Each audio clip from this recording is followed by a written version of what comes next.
بسم اللہ الرحمن الرحیم، السلام علیکم۔ امید ہے آپ لوگ خیریت سے ہوں گے۔ آج ایک بہت اہم خبر آئی ہے عمران خان صاحب کے حوالے سے۔ کل بھی ایک خبر بہت اہم آئی تھی کہ توشہ خانہ کے حوالے سے ان کی جو ضمانت تھی یا جو ان کی سزا معطلی تھی اور پھر سزا کو ختم کرنے کی درخواست تھی وہ مسترد کر دی گئی تھی اسلام آباد ہائی کورٹ کی طرف سے، اور یہ اچھی خبر نہیں ہے کیونکہ توشہ خانہ کے اندر عمران خان صاحب کو سزا ہے۔ اس کا مطلب یہ کہ ان کی نااہلیت بھی برقرار ہے اور وہ انتخابات میں حصہ نہیں لے سکتے۔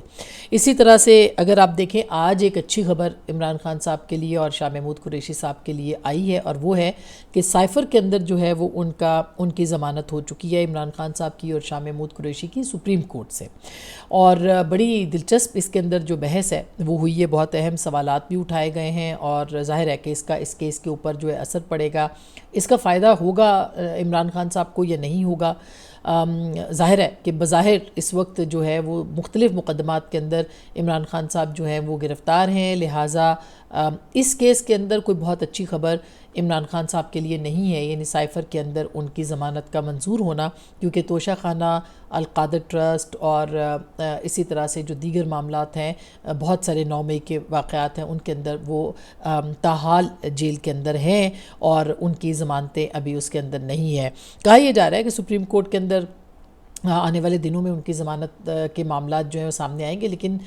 اس وقت تک جبکہ کاغذات نامزدگی جمع کروانے ہیں اور انتخابات کے لیے آگے بڑھنا ہے، عمران خان صاحب کو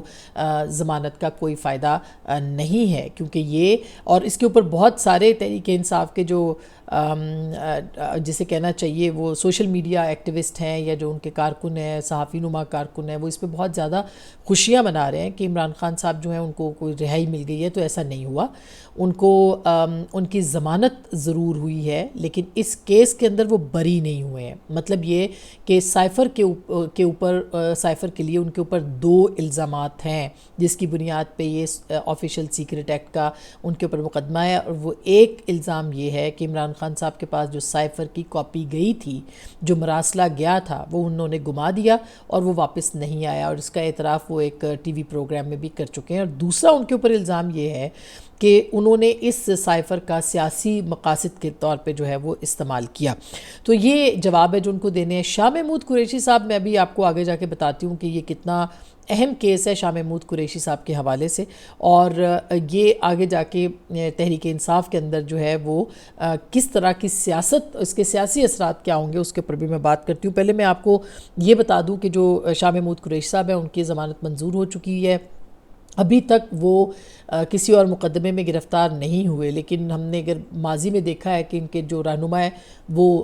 گرفتار رہا ہوتے ہیں، تو اس کے بعد اگلے ہی کسی کیس کے اندر جو ہے وہ پاکستان تحریک انصاف کے جو رہنما ہے ان کو گرفتار کر لیا جاتا ہے۔ تو 10-10 لاکھ کے مچلکے ہیں، جو کہ ظاہر ہے کہ کل ورکنگ ڈے ہوگا تو کل ان کی رہائی ممکن ہو سکے گی شاہ محمود قریشی صاحب کی، اگر وہ کسی اور مقدمے میں گرفتار نہیں کیے جاتے۔ لیکن آج جب دلائل کا آغاز ہوا تھا تو شاہ محمود قریشی صاحب کے وکیل ہیں علی بخاری صاحب، انہوں نے یہ کہا کہ شاہ محمود پر نہ سائفر رکھنے کا الزام ہے، نہ ہی کسی سے شیئر کرنے کا الزام ہے۔ شاہ محمود پر واحد الزام تقریر کا ہے، جس کا جائزہ عدالت پہلے ہی لے چکی ہے، اور شاہ محمود 10 دن ریمانڈ پر رہے، کوئی برآمدگی ان سے نہیں ہوئی۔ کیا شاہ محمود قریشی انتخابات میں حصہ لے رہے ہیں، جیسے سطر من اللہ نے سوال کیا۔ شاہ محمود قریشی آج کاغذات نامزدگی جمع کروائیں گے، یہ انہوں نے ان کے وکیل علی بخاری صاحب نے کنفرم کیا۔ انتخابات میں حصہ لینا ہی ضمانت کے لیے اچھی بنیاد ہے، عطر من اللہ صاحب نے فرمایا۔ پروسیکیوٹر رضوان عباسی نے بھی دلائل کا آغاز کیا، اور انہوں نے کہا کہ سائفر کی ایک ہی اصل کاپی تھی جو دفتر خارجہ میں تھی، اور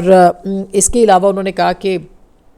تو پھر انہوں نے کہا کہ اس کے بعد تو باہر کیا نکلا۔ انہوں نے کہا جی حساس دستاویزات کو ہینڈل کرنے کے لیے رولز موجود ہیں۔ پروسیکیوٹر رضوان عباسی، رولز کی کتاب کہاں ہے؟ جسٹس منصور علی شاہ نے یہ پوچھا، اور پھر رولز خفیہ ہیں اس لیے عدالت کی لائبریری میں نہیں ہوں گے، یہ بھی انہوں نے عباسی صاحب نے بتایا۔ رولز کیسے خفیہ ہو سکتے ہیں؟ یہ ہدایت نامہ ہے جو صرف سرکار کے پاس آتا ہے۔ تو یہ ایک بہت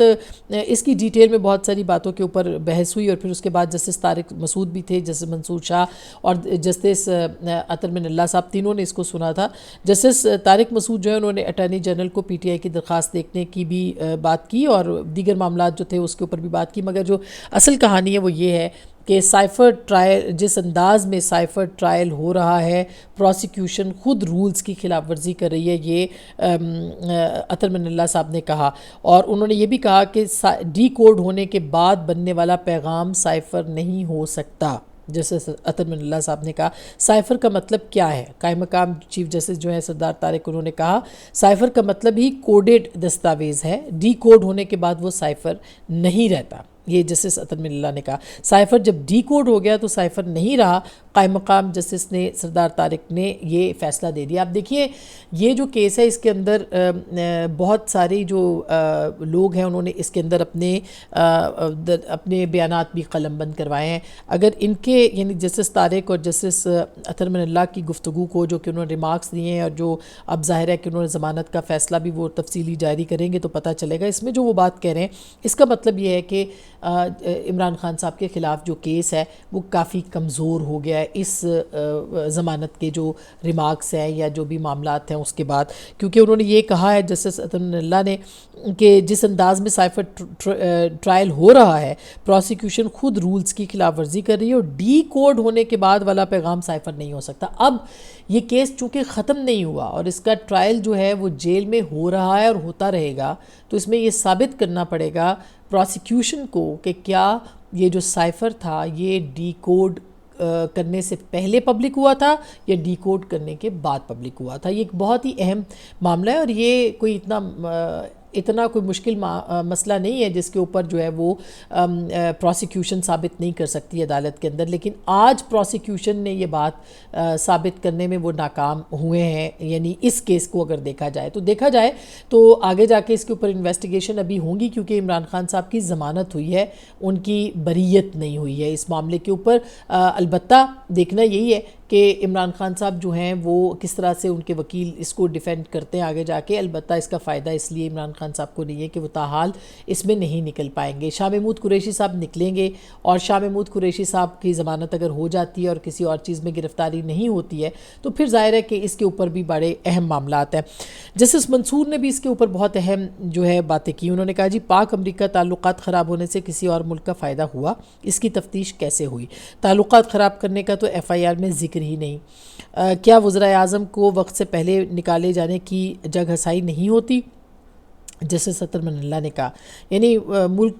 جسٹس اطہر من اللہ نے ریمارکس دے دیے کہ ان کو وقت سے پہلے نکالا گیا، حالانکہ جسٹس اطہر من اللہ کو یہ اچھے طریقے سے پتہ ہے کہ عدم اعتماد کے ذریعے سے ان کو نکالا گیا تھا۔ کیا وزرائے اعظم کو وقت سے پہلے ہٹانے پر بھی آفیشل سیکرٹ ایکٹ لگے گا؟ اب یہ اگر عمران خان صاحب کے اوپر وہ بات کر رہے ہیں تو ظاہر ہے کہ یہ اس کا مطلب یہ کہ وہ تصدیق کر رہے ہیں کہ عمران خان صاحب جو تھیری بیچتے ہیں وہ اس سے سہمت ہیں اطہر من اللہ صاحب، اور اس تھیری کے اوپر ہیں کہ ایک انٹرنیشنل ایک بین الاقوامی عالمی سازش ہوئی تھی ان کی حکومت کو نکالنے کے لیے، اور وہ جو تحریک عدم اعتماد آئین کے تحت ہوئی تھی وہ درست نہیں ہے۔ کیا اس کا مطلب یہ لیا جائے؟ اطہر من اللہ صاحب سے ہمارا بھی یہی سوال بنتا ہے۔ سائفر سے انڈیا سمیت دنیا میں جگ ہسائی ہوئی، پروسیکیوٹر نے کہا۔ اچھا جی، اس کے بعد انہوں نے کہا جی فوجداری مقدمے کو نہیں دیکھ سکتے۔ ویسے پروسیکیوشن کافی کمزور تھی اگر دیکھا جائے رضوان عباسی صاحب کی، لیکن شاہ خاور صاحب بھی اس کے اندر جو تھے وہ تھے اور وہ کافی سینئر وکیل ہیں اس حوالے سے، ظاہر ہے کہ انہوں نے کافی کام بھی کیا ہے۔ دیکھتے ہیں کہ اس معاملے کے اوپر یہ معاملات آگے کیسے بڑھتے ہیں، لیکن جو سوالات اٹھائے ہیں کورٹ نے وہ سوالات سارے کے سارے وہی ہیں جو کہ پاکستان تحریک انصاف کہتی ہے، اور اسی کی بنیاد کے اوپر ان کو جو ہے وہ ریلیف بھی ملا ہے آج سائفر کیس کے اندر۔ اچھا، پھر جسٹس منصور نے کہا کہ اسد مجید کے بیان میں کہیں نہیں لکھا کہ کسی دوسرے ملک کو فائدہ ہوا۔ عدالت سائفر پبلک کرنے کو درست قرار نہیں دے رہی، لیکن بات قانون کی ہے۔ یعنی جسٹس منصور نے پھر تھوڑا سا بیلنس اس کو کیا، انہوں نے کہا جی عدالت سائفر پبلک کرنے کو درست قرار نہیں دے رہی، سزائے موت کی دفعات عائد کرنے کی بنیاد کیا ہے اور وہ واضح کرے۔ ظاہر ہے کہ اس کے اندر جو ہے وہ سزائے موت لگی ہوئی ہے، تو یہ جسٹس منصور علی شاہ نے اس بنیاد کو بھی پوچھا اور وہ دفعات جو تھی وہ پوچھی انہوں نے۔ پھر انہوں نے کہا کہ جی ابھی تک کسی گواہ کے بیان سے ثابت نہیں ہو رہا کہ کسی غیر ملکی طاقت کو فائدہ ہوا ہے۔ ایک طرف آپ کہتے ہیں کہ مقدمہ ان کیمرہ چلے گا، لیکن گواہان کے بیان پڑھنا شروع ہو گئے ہیں۔ جسٹس منصور نے کہا تھا کہ غیر ملکی طاقت کو فائدہ ہوا، یہ ابھی تک نہیں پتہ چلا اور اس کا کوئی گواہ ثابت نہیں ہوا۔ یہ ظاہر ہے، جیسے میں نے پہلے بتایا کہ اس کیس کے اندر جو ہے وہ تقریباً سپریم کورٹ نے اس کو فارغ کر دیا ہے اس کیس کو اگر دیکھا جائے، لیکن یہ کیس ابھی بھی چلے گا کیونکہ بریت نہیں ہوئی ہے، تو دیکھتے ہیں کہ آگے جا کے کیا بنتا ہے۔ جہاں تک اس بات کا تعلق ہے جو لیول پلینگ فیلڈ کے اوپر بھی آج تحریک انصاف سپریم کورٹ میں گئی تھی، وہ اس کو نمٹا دیا گیا۔ تحریک انصاف کی درخواست کے اوپر کہا گیا الیکشن کمیشن کو اور پھر اس کے ساتھ اٹارنی کو باؤنڈ کیا گیا کہ وہ انشور کریں کہ ان کے ساتھ جو ہے ان کی بات چیت ہوگی اور ان کو فری اینڈ فیئر الیکشن کے حوالے سے جو ہے وہ فیسیلیٹیٹ کیا جائے گا یا ان کو پورے مواقع دیے جائیں گے۔ اور پھر ان کی ملاقات آج ہوئی بھی الیکشن کمیشن میں، اور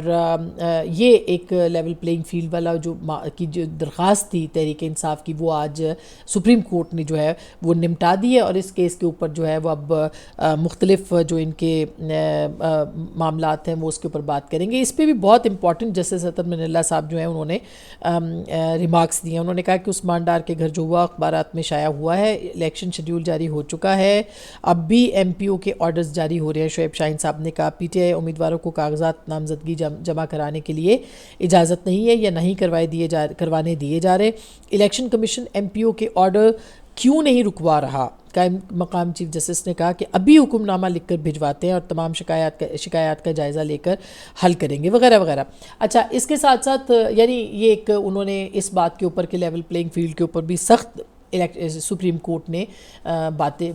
ریمارکس دیے ہیں اور جج صاحبان نے دیے ہیں، اور جس کے بعد فائنلی انہوں نے کہا کہ الیکشن کمیشن تمام شکایات کا سن کر ازالہ کرے، اور انہوں نے حکم دیا کہ الیکشن کمیشن اور اٹارنی جنرل جو ہیں وہ اس کی یقین دہانی بھی کروائیں۔ تو پی ٹی آئی کی جو درخواست یا جو ان کی کمپلینٹ تھی، جو ان کی ایک شکایت ہے، وہ شکایت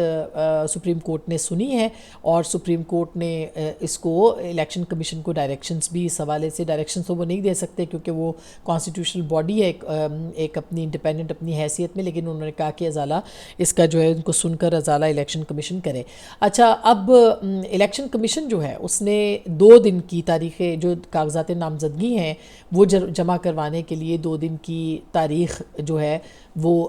دے دی ہے، اور یعنی بڑھا دیے 2 دن، اور ان 2 دنوں کے اندر اب کاغذات نامزدگی پورے پاکستان کے اندر جو ہے وہ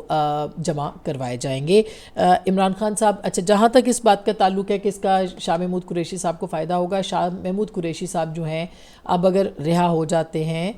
تو ان کی وہ پھر پاکستان تحریک انصاف کے سینئر موسٹ چیئرمین یعنی وائس چیئرمین بھی ہے، اور وہ سینئر موسٹ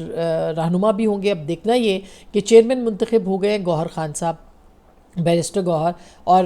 شاہ محمود قریشی صاحب اگر باہر آتے ہیں تو ان کی کیا سیاسی حیثیت ہوگی۔ آپ کو یاد ہوگا 2018 کے جو الیکشنز تھے اس میں نواز شریف صاحب جو تھے ان کو نااہل کر دیا گیا، ان کو پارٹی صدارت سے الگ کر دیا گیا، لیکن صدر تھے اس وقت شہباز شریف صاحب، تو شہباز شریف صاحب نے کیمپین بھی چلائی، شہباز شریف صاحب جو ہیں انہوں نے اپنی پارٹی کو بھی لیڈ کیا۔ تو کیا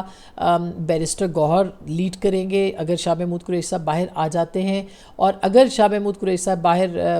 آ کے اپنی پارٹی کو کہتے ہیں کہ ان کو چیئرمین بنا دیا جائے تو کیا یہ ممکن ہوگا؟ یہ بھی بہت اہم ہوگا دیکھنا۔ اچھا، ایک اور دلچسپ بیان کل آیا ہے لطیف کھوسہ صاحب کے حوالے سے، جس میں کہ انہوں نے کہا ہے کہ میں سینئر موسٹ ہوں، اور انہوں نے شاہ زیب خان زادہ کے پروگرام میں کہا ہے کہ بیرسٹر گوہر تو بہت جونیئر ہیں اور میں ہی سینئر ہوں، اور پارٹی کو معاملات کے حوالے سے ان کی جو خبریں ہیں وہ چل رہی ہیں۔ تو یہ ایک نئی لڑائی جو ہے وہ تحریک انصاف کے اندر شروع ہو جائے گی، اور بیرسٹر گوہر ایک شریف آدمی ہے، پڑھے لکھے آدمی ہے، کھوسہ صاحب بھی شریف ہے، ایسی بات نہیں کہ وہ نہیں ہے، لیکن بہت سینئر آدمی ہے اور بہت سے ادوار انہوں نے سیاست کے دیکھے۔ تو اب دیکھنا یہی ہے کہ پاکستان تحریک انصاف کے ان دونوں کے بیچ میں، اور اگر شاہ محمود صاحب بھی باہر آ جاتے ہیں تو ان تینوں کے بیچ میں معاملات جو ہے وہ کہاں پہ جاتے ہیں۔ تو پاکستان تحریک انصاف کی سروائیول اس بات میں نہیں ہے کہ وہ مقبول ہیں یا نہیں ہے، اس بات کے اندر ضرور ہے کہ اب ایک معقول لیڈرشپ جو ہے وہ کس طرح سے اپنی جماعت کو آگے لے کے بڑھتی ہے۔ تو یہ ایک اہم سوال ہوگا جو کہ دیکھنے کو ملے گا۔ اپنا بہت خیال رکھیے گا، ہم اس حوالے سے اور بھی بات کرتے رہیں گے اور الیکشنز کے اوپر اپڈیٹ بھی کریں گے۔ اللہ نگہبان۔